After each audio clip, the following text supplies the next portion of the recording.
Well, if you haven't noticed, it's absolutely lovely out, and no better time for a stroll through the nation's capital. The National Park Service is still forecasting peak bloom in D.C.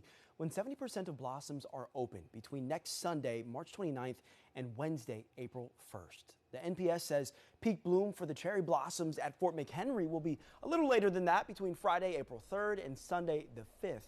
Meteorologist Greg Padgett joining us now.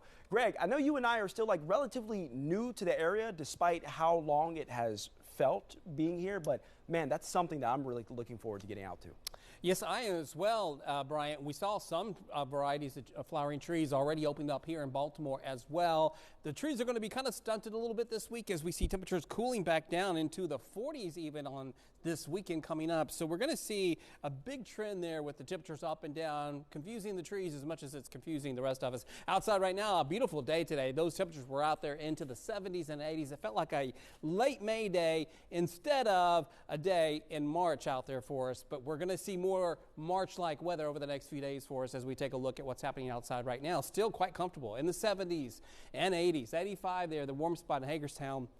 65 in Annapolis right now. They still feel the effects of the bay there, making it colder. We are watching these thunderstorms now as they come a little bit closer to us. They're across Pennsylvania right now. There's a severe thunderstorm watch there. It includes actually western parts of Maryland as well. And you can see here what the risk is that we're looking at with these storms coming through into the overnight hours. I think the biggest threat for us will be hail from some of these storms, especially northern parts of Baltimore County and areas off to the west. The area shaded in orange are those two counties all the way off into the western part of the state of Maryland. Now, this is a hail producer. This is where the heaviest hail will be. Again, it's way up into central Maryland, but you can see there are some hail parameters coming all the way down in parts of northern Baltimore County and off to the west towards Carroll County and off to the communities who live further off to the west from us as well. So you can see, and we'll watch for the possibility as some of these storms get closer tonight that they may have some hail. They're going to weaken as they get closer to us. Here, we'll put it in motion for you at 12 o'clock tonight. You'll see the storm still off to the north and off to the west, but then they'll be pushing through into the overnight.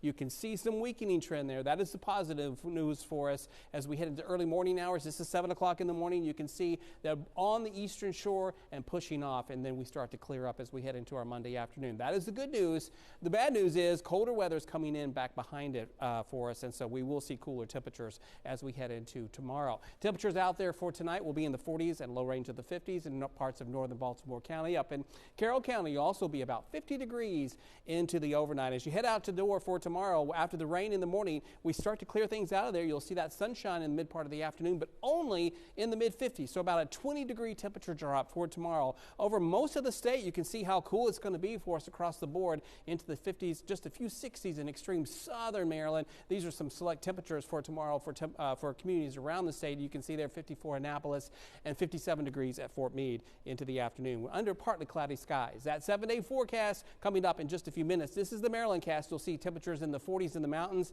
and 50s with some leftover showers along the beaches. We'll move that system out of here, then we'll see some clearing as we head into the midweek. We will slowly also warm it back up as we head into the midweek, just in time for the Orioles and the first day of baseball there on Thursday with temperatures in the low range of the 60s. Again, after a possible alert day for Monday morning with some of those storms as they come through. Cold again as we head into next weekend. Stay with us. We'll be right back after these messages.